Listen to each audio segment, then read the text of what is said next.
The Arctic coastline is very rapidly retreating. All around the circumarctic sea, the coastline is retreating at rates that are on the order of tens of meters per year.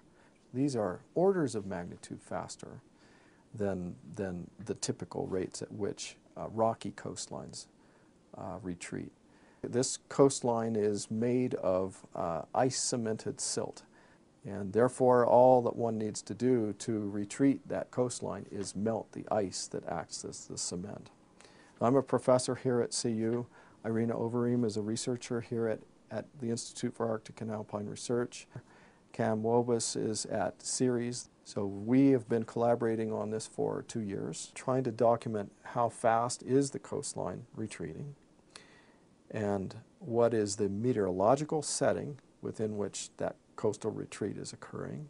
That means the weather. And what is the oceanic setting? In both summers that we've been up there, we deployed a variety of instruments.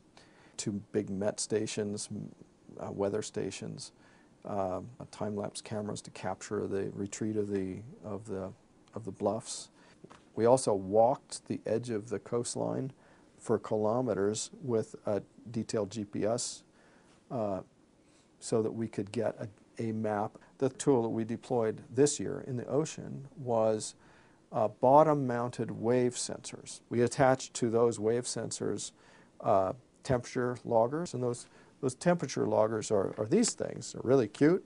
They're called tidbits, and it's a data logger and a thermometer, basically, a thermistor bead. The ocean, for the majority of the year, is coated with sea ice.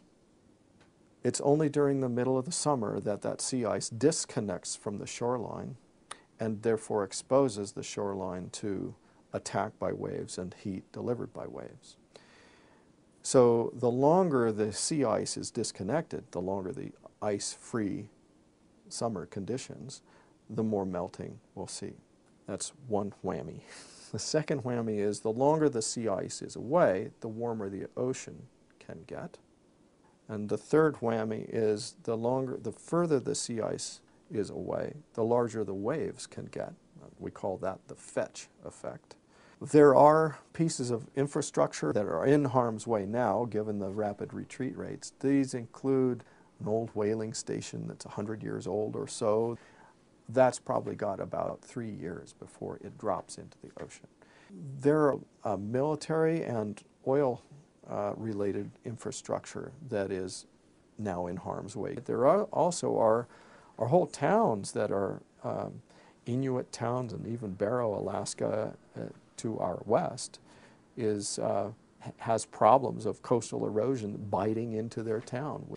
Of course, we all hear about the loss of sea ice and how that is going to alter the oceanic side of the ecology. And of course, the charismatic megafauna, the polar bear, is sort of the poster child of that problem. So there are projections of a completely ice-free Arctic Ocean that are only a couple decades out.